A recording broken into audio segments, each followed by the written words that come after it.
Fala galera, eu sou o arquiteto Lucas Scaravelli e você está em mais uma aula do Me Explica BIM. Vamos lá?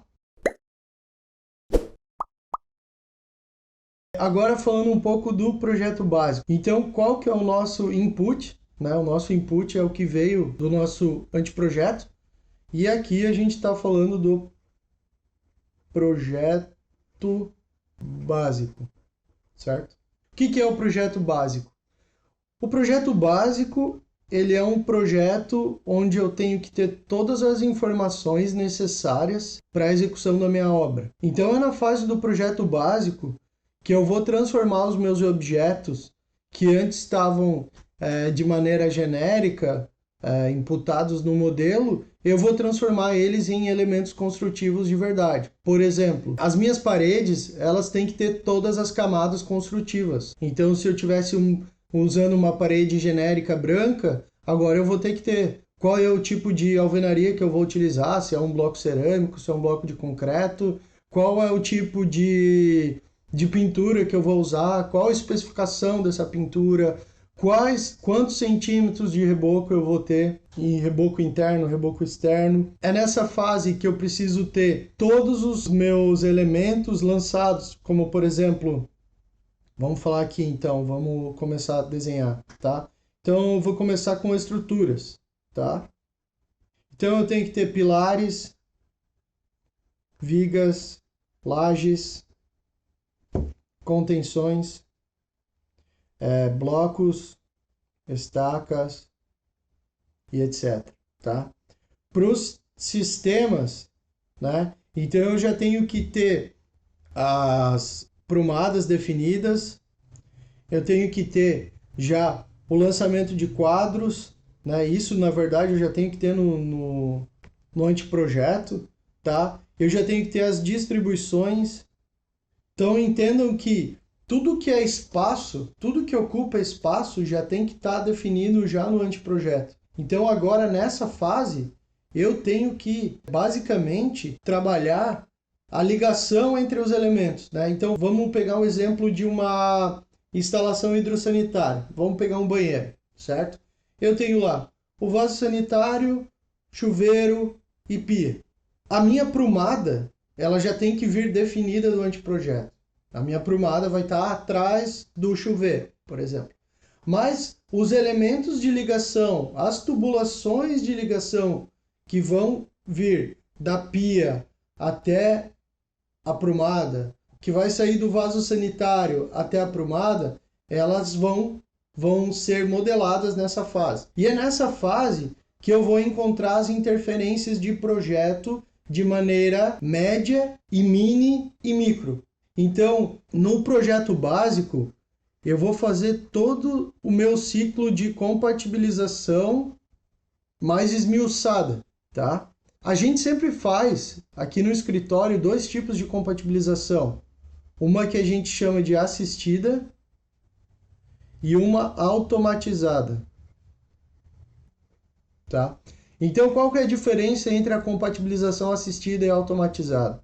Na compatibilização assistida, a gente passeia pela obra no modelo 3D e vai verificando as interferências. Então, a gente faz um processo de andar pela obra e conferir ela, tá?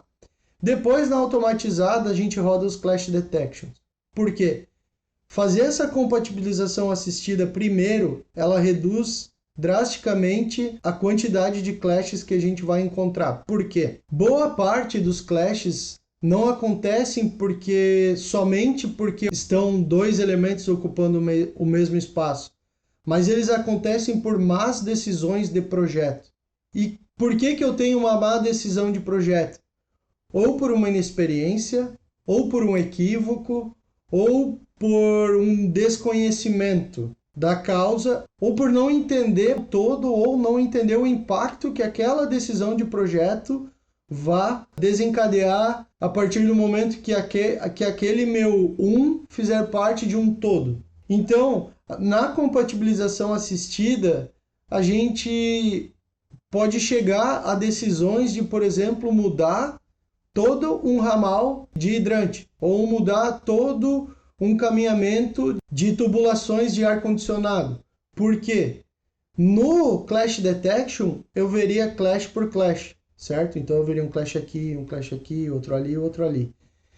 As pessoas, elas têm a tendência a resolver o clash de maneira isolada.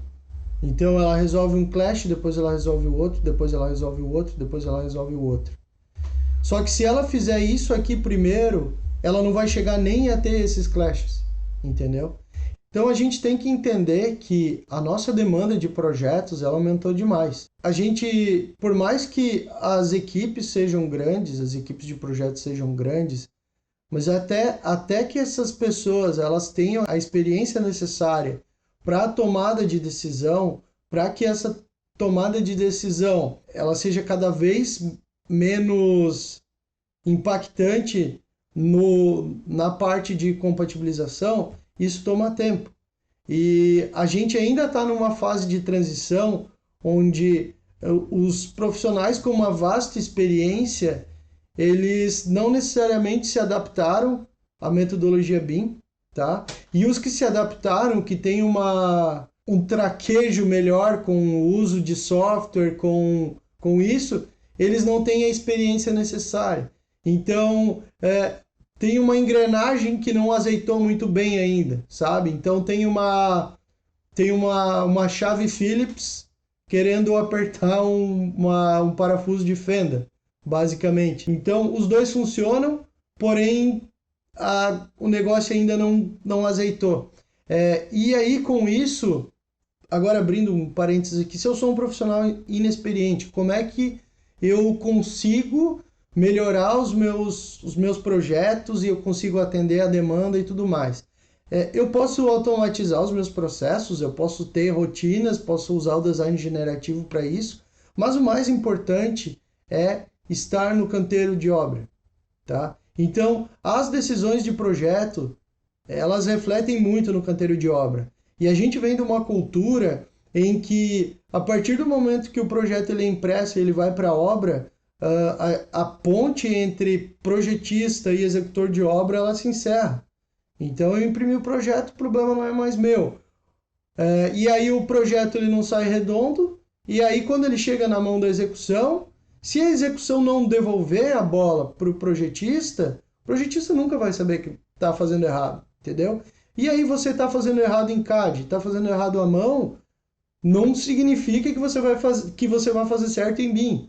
O BIM ele vai te ajudar a melhorar as tomadas de decisão, né? E eu não digo nem o BIM, mas as ferramentas 3D, as ferramentas de modelagem, mas isso não significa que você vai estar tomando a melhor decisão de projeto. Então, bagagem é um negócio que conta muito na tomada de decisão de projeto, tá? Então, o máximo que vocês puderem estar no canteiro de obra, observando, anotando e trazendo isso como base de dados para a elaboração de projeto, mais vai ajudar na assertividade dos projetos de vocês e melhor vai ser a compatibilização de projetos. Porque aí você já, a partir do lançamento dos sistemas, do lançamento da arquitetura, do lançamento das estruturas, é que você já vai pensar naquele objeto como fazendo parte de um todo, e não aquele objeto de maneira isolada. Não primeiro o meu sistema e depois os outros. É pensar num pensar de arquitetura mesmo, que é a junção de todos os elementos funcionando. Dentro da compatibilização ainda, a gente pode... eu não quero estender muito, porque é um assunto que ele não vira uma aula inteira, ele vira um curso inteiro, né? Compatibilização de projetos. Mas é interessante que eu entenda todos os sistemas que vão estar acontecendo na minha edificação. E ainda sobre sistemas, a gente tem que entender que cada vez mais a gente tem sistemas diferentes operando na nossa edificação, certo? Então hoje a gente tem automação, a gente tem gerenciamento, a gente tem segurança não humanizada, a gente tem, então, cada vez mais a nossa edificação ela vai se transformando em uma edificação que ela tem uma automação e ela busca uma certa autonomia, né? Então, vamos lá, no futuro a gente vai ter uma edificação que ela vai estar toda ligada numa base de dados e a gente consegue ter uma gestão, uma operação, uma manutenção de forma a ter todos esses dados funcionando na minha edificação, tá? Cada vez mais a construção civil ela vai se aproximando da indústria, né? De que a nossa edificação ela seja cada vez mais automatizada e a operação dela seja cada vez mais automatizada também. Ainda falando do projeto básico, então, eu vou ter o meu modelo federado, mas mais completo, tá? E aí, na fase do projeto básico, eu entrego o meu modelo final. E aí vocês vão me perguntar, mas e o projeto executivo? Certo, vamos lá, definições. Pelo TCU, né, definição do TCU, do Tribunal de Contas da União, se eu estou trabalhando com um projeto de caráter público, o meu projeto básico ele tem que dar todas as condições necessárias para que eu possa executar uma obra, certo? Então, pensando que a empresa desenvolveu até o projeto básico, eu tenho que entender que esse meu projeto básico ele tem que ter todas as informações que são pertinentes à execução do meu projeto e caso ocorra um rompimento de contrato, o projeto executivo ele teria detalhamentos a mais, especificações a mais, mas que não comprometem a execução do meu projeto em si, tá? No mercado privado, isso conta muito do contrato. Então, nós como projetistas, a gente faz um contrato onde a gente especifica o que vai ser entregue em cada fase. A gente tem adotado que o nosso projeto básico ele é um modelo final e isso tem ajudado muito porque entendo que ainda eu estou em fase de compatibilização, eu estou em fase de trabalhar elementos do meu modelo e aí eu chego num ponto de corte onde eu não mexo mais em modelo. E aí eu vou para a próxima fase, que é o projeto executivo, e lá eu só faço emissão de documentos, seja pranchas, planilhas, dados e etc. Tá? Mas com base naquilo tudo que foi trabalhado no projeto básico. Tá? Então, por exemplo, se eu tenho algum revestimento diferente que precisa ser modelado, é aqui que eu vou modelar ele. Se ele precisa ser inserido como informação, é aqui que eu vou inserir ele no modelo. Tá? E aí eu tenho como entregáveis duas coisas. Uma é o modelo final, tá? Com objetos num LOD definido, e a gente não gosta de falar de LOD em projeto, porque LOD é para objeto, mas com um level of information, um nível de informação que é final, certo? E aí eu tenho um outro output, uma outra saída de projeto, que é o meu projeto legal, tá? E aí vocês vão me perguntar por que o projeto legal ele não está saindo do anteprojeto e sim do projeto básico. Porque dessa maneira eu garanto que essas áreas, esses mapeamentos de área, que a minha incorporação e que todos os dados que vão sair para aprovação de projeto, para quadro de incorporação, eles sejam definitivos. Eles só vão se alterar se eu tiver algum problema de obra, né? E aí é muito importante a gente traçar um paralelo aqui sobre problemas de obra e problemas de projeto. Os problemas de projeto eles não podem ser levados para a obra. A obra já tem problema demais. Problema com gestão de equipe, com demandas de insumos, né? Então, o concreto atrasou, o ferro que deveria ter sido dobrado de um jeito foi dobrado de outro, etc, etc. Isso são problemas de obra. Problema de a parede não estar alinhada 100% com a viga ou problema do duto de escada tá de um jeito no projeto estrutural, tá de outro jeito no projeto de arquitetura e tá no outro jeito no projeto de prevenção e combate a incêndio, isso não é um problema de obra, isso é um problema de projeto, tá? Ou então da escada tá de um jeito na estrutura e de outro jeito na arquitetura, e isso é um problema de compatibilização de projeto. Ou então, vamos lá, vamos pegar um problema clássico, né?